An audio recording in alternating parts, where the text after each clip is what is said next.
ഭഗത് സിംഗ്.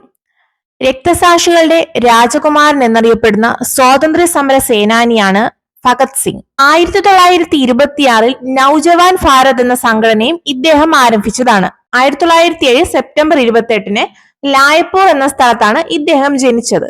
ലാലാ ലജ്പത് റായിയുടെ കൊലപാതകത്തിൽ പ്രതിഷേധിച്ചുകൊണ്ട് അന്നത്തെ police superintendent ആയിരുന്ന ജോൺ പി സാൻഡേഴ്സിനെ വധിച്ച വ്യക്തിയും ഈ ഭഗത് സിംഗ് ആണ്. ഇൻക്വിലാബ് സിന്ദാബാദ് എന്ന മുദ്രാവാക്യം ആദ്യമായി മുഴക്കിയ വ്യക്തിയും ഈ ഭഗത് സിംഗ് തന്നെയാണ്. ഇദ്ദേഹം ലാഹോറിൽ ആരംഭിച്ച മാസികയാണ് കംറേഡ്സ്. കൂടാതെ ഇദ്ദേഹത്തിന്റെ തൂലികാ നാമങ്ങൾ ഏതൊക്കെയെന്ന് ചോദിച്ചാൽ വിദ്രാഹി, രഞ്ജിത്ത്, ബൽവന്ത് തുടങ്ങിയ തൂലികാ നാമങ്ങളിലാണ് ഇദ്ദേഹം തന്റെ രചനകളെല്ലാം തന്നെ നടത്തിയിരുന്നത്. അദ്ദേഹത്തിന്റെ പ്രശസ്തമായ രചനയാണ് അവർ ചിലപ്പോൾ എന്നെ വധിച്ചേക്കാം, എന്നാൽ ഒരിക്കലും എന്റെ ആശയങ്ങളെ നശിപ്പിക്കാനാകില്ല എന്ന്. 1929 ഏപ്രിൽ 8 ഭഗത് സിംഗും ബന്ദുകേശ്വർ ദത്തും സെൻട്രൽ ലെജിസ്ലേറ്റീവ് അസംബ്ലിക്കു നേരെ ബോംബെറിയുകയും ഭഗത് സിംഗിനെ വധശിക്ഷയ്ക്ക് വിധിച്ചത് ഏതു കേസിലാണെന്ന് ചോദിച്ചാൽ അത് ലാഹോർ ഗൂഢാലോചന കേസിലാണ്.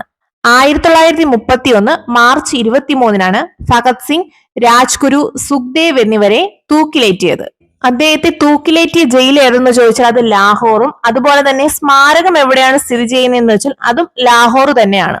ഇതുപോലുള്ള ഡെയിലി PSC അപ്ഡേറ്റ്സിനായി ഈ പേജ് ഒന്ന് ഫോളോ ചെയ്ത് വെച്ചോളൂ.